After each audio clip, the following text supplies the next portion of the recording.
को एक तरीके से क्रिएट करती है। जैसे हाँ बिल्कुल, सॉइल है मिट्टी, वाटर जल, एयर वायु, ठीक है, ये सब हम लोगों का एक पार्ट है। तो इसके बिना एनवायरनमेंट एग्जिस्ट नहीं करता। तो हमारे आसपास जो भी चीजें हैं उसी से, जैसे मिट्टी हमारे लिए जरूरी है, अगर हम कोई भी प्लांट उगाना चाहते हैं तो वो सब प्लांट मिट्टी के अंदर ही उगता है। पानी जरूरी है हम लोगों की बॉडी के लिए भी और साथ में प्लांट को ग्रो करने के लिए। हर चीज के लिए एनवायरनमेंट का एक तरीके से रोल है। हर एक छोटा मोटा कीड़ा मकोड़ा वो भी हमारी लाइफ के लिए बहुत जरूरी है कि वो इकोलॉजी के अंदर एक बैलेंस करके रखता है। अगर वो नहीं होगा तो बैलेंस नहीं होगा और वो सारी चीजें एक तरीके से फेल हो जाएंगी। इसलिए बोला जाता है सोसाइटी के अंदर हमारा जो इकोलॉजी है उसका एक इंपॉर्टेंट रोल है, और इसलिए उसमें दो चीजें आती हैं, ह्यूमन एनवायरमेंट रिलेशन,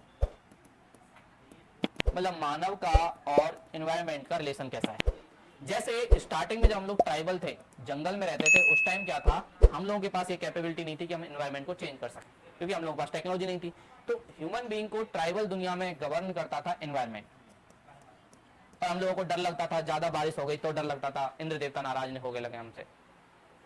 ये सारी चीजें हमारे अंदर होती थी। लेकिन धीरे धीरे जैसे जैसे ह्यूमन बीइंग ने टेक्नोलॉजी डेवलप की, तो टेक्नोलॉजी जैसे ही हम लोगों ने तकनीक का विकास हुआ, उसके बाद हम लोग ही चेंज करने लग गए एनवायरमेंट को। जैसे ये बिल्डिंग बनी है, अगर यहाँ पे ह्यूमन की तकनीक नहीं होती तो यहाँ पे पेड़ या कुछ ना कुछ चीजें उगी रही होती। हम लोगों ने पक्की सड़कें बना दी, मेट्रो चला दी, ये सारी चीजें ह्यूमन की टेक्नोलॉजी का एडवांस रूप है। तो कहीं ना कहीं जो इन दुनिया में टेक्नोलॉजी का डेवलपमेंट हुआ, उसकी वजह से ह्यूमन बीइंग एनवायरमेंट को चेंज करने लगा। लेकिन फिर उसके बाद हम लोगों को डिजास्टर का सामना करना पड़ा, बहुत सारी आपदा हमारे सामने आई। जैसे लैंडस्लाइड है, भूस्खलन, बारिश का ज्यादा होना, सी के लेवल के पानी का ज्यादा बढ़ना। उस वजह से जब हम लोगों को प्रॉब्लम आने लगी, तब हम लोगों को समझ आया कि भैया एनवायरमेंट को कंजर्व करना जरूरी है। और अगर हम लोगों ने एनवायरमेंट को कंजर्व नहीं किया तो एनवायरमेंट हमें कंजर्व कर देगा फिर, और फिर उसकी वजह से हम लोगों की जान बचेगी नहीं। इसके लिए जरूरी है कि हम लोग कहीं ना कहीं एनवायरमेंट के साथ मिलकर काम करें। और वहीं से एक पॉलिसी आई वन हेल्थ, कि सबकी जो हेल्थ है वो एक तरीके से जुड़ी हुई है।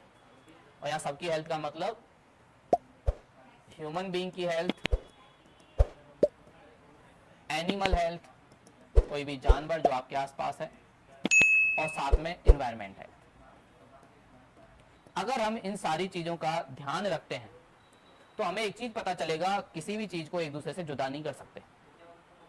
और दुनिया में वन हेल्थ पॉलिसी का कॉन्सेप्ट आ गया कि भैया अगर आप लोगों को जिंदा रहना है तो आपके आसपास जानवर भी नहीं मरने चाहिए, आप लोगों को जिंदा होना है तो आप लोगों के आसपास प्लांट भी नहीं खतरे में होने चाहिए। तो ह्यूमन बीइंग डिपेंड है एनिमल पर भी और साथ में एनवायरमेंट पर भी। इसलिए हम लोग अपने देश में क्या करते हैं, नेशनल पार्क बनाते हैं ना, हम लोग जू, चिड़ियाघर बनाते हैं। उसका मेन रीजन क्या है, एंटरटेनमेंट नहीं है। उसका मेन रीजन ये है कि उनको प्रोटेक्ट करेंगे तो हम लोग प्रोटेक्ट करेंगे।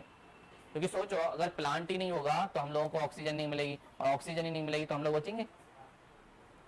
अगर ये बड़े बड़े जानवर नहीं होंगे, मान लो आप लोगों के वहाँ एनवायरमेंट के अंदर सारे शेर खत्म हो जाएं या अपर वाले वो सारे एनिमल खत्म हो जाए, प्रॉब्लम क्या होगी, हिरन ज्यादा हो जाएंगे और वो सारे हिरन सारी हरियाली खा जाएंगे।